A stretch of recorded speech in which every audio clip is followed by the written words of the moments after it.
नमस्कार, जय हिंद, राम राम भाई लोग। स्वागत है आपका सबका अजय हिंदुस्तानी के चैनल पे, पेज पे।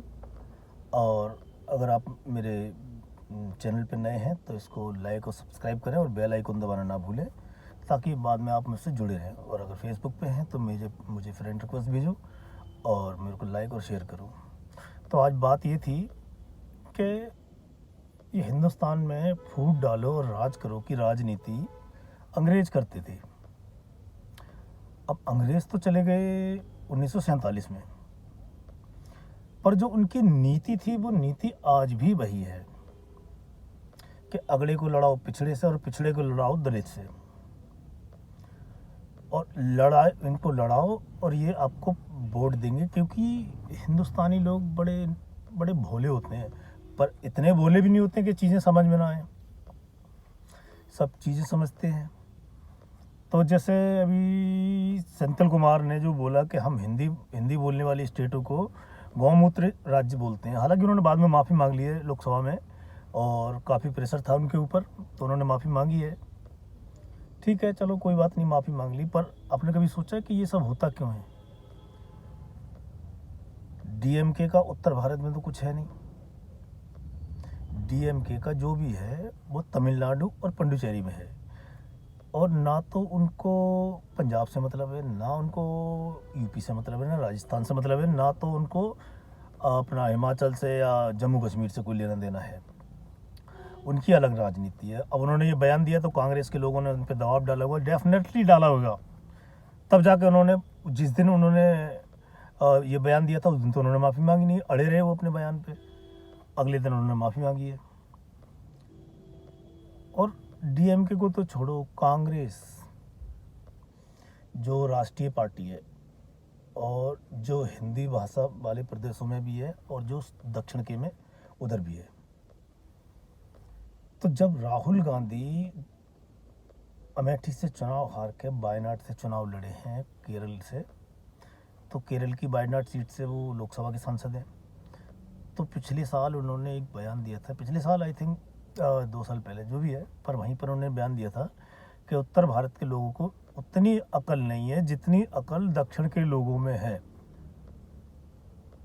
मतलब कांग्रेस जैसी पार्टी को ये कहने की क्या जरूरत पड़ी है भैया? उनका भी सीधा सा मतलब था कि इनमें फूट डालो, उत्तर और दक्षिण में बांटो और वोट लो। और वो बांट रहे हैं और लोग बट रहे हैं। और ये जो डीएमके का है, इनका भी सेम यही था। और हिंदुओं के तो जैसे पीछे ही पड़ गए हैं लोग। उत्तर प्रदेश में लो, स्वामी प्रसाद मौर्य, पता नहीं भैया वो पढ़े लिखे हैं, कितने पढ़े लिखे हैं, उनका क्या है क्या नहीं है, अपनी समझ से तो बाहर है। अगर मेरी समझ में तो कोई अनपढ़ हिंदू भी होगा वो भी अपने धर्म के बारे में ऐसे नहीं बोलेगा। अदरवाइज दूसरे धर्म के बारे में तो हम क्या बोलेंगे, क्योंकि हमको तो किसी धर्म से कोई लेना देना है नहीं। वो अपना पूजा पाठ जैसे करते हैं वो करें, हम अपना जैसे करते हैं हम अपना करते हैं। तो अब उनको छोड़ो और राहुल गांधी को लो। फिर एक बिहार के शिक्षा मंत्री हैं, वो रामचरितमानस के पीछे पड़े हुए हैं, महाभारत पता नहीं किस किस चीज़ के पीछे पड़े हैं, उनको पता नहीं कहाँ कहाँ कमियां दिख रही हैं भाई साहब ये लोग। और इनको पूरा भरोसा है कि हम ऐसे करेंगे तो एक विशेष जो खास समुदाय है ना, विशेष समुदाय के वोट हमको मिलेंगे। इनका मकसद सिर्फ इतना है, वोट लेना। इनको ना तुम्हारी रामचरितमानस से कोई लेना देना है, ना तुम्हारी गीता कुरान से कोई लेना देना है। इनको तो जहाँ वोट मिलेगा ये वहाँ उनके उसके बारे में उल्टा पुल्टा बोलेंगे। अब सोचना हमें है। और अब जब इनको वोट नहीं मिलता है तो फिर बोलते हैं कि ईवीएम हैक हो गई, जनता ने वोट नहीं दिया और ऐसे कैसे हार सकते हैं, ये वो अला वला बोलते रहते हैं। अभी मैं 2 दिन पहले एक वीडियो देख रहा था, जाने माने सामाजिक कार्यकर्ता हैं योगेंद्र यादव। सामाजिक कार्यकर्ता नहीं है भाई साहब, मेरी नज़र में तो वो दुनिया के सबसे बड़े अर्थशास्त्री हैं, सबसे बड़े पॉलिटिशियन हैं और सबसे बड़े किसान हैं, सबसे बड़े पत्रकार हैं, सबसे बड़े ज्ञानी हैं। जो ज्ञान किसी के पास नहीं होगा वो उनके पास है। पूरी दुनिया में ज्ञान का भंडार अगर किसी के पास है और सबसे समझदार आदमी अगर कोई है तो वो योगेंद्र यादव हैं।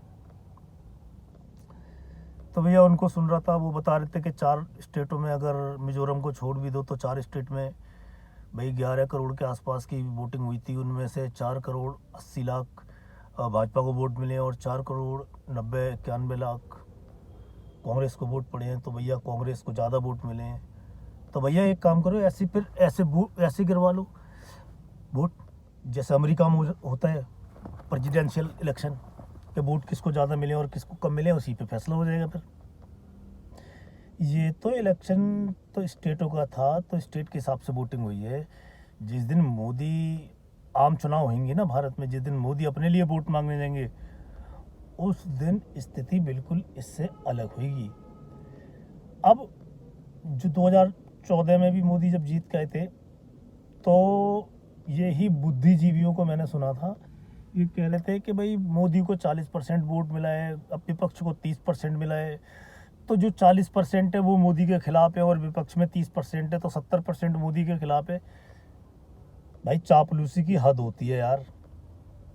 कभी कांग्रेस से पूछा कि भाई तुमको कितने वोट मिले और अपोजिशन में इतने वोट गए हैं और इतने वोट तो पड़े ही नहीं थे और फलाना ढिकाना ये बोलते रहते हो, शर्म करो यार।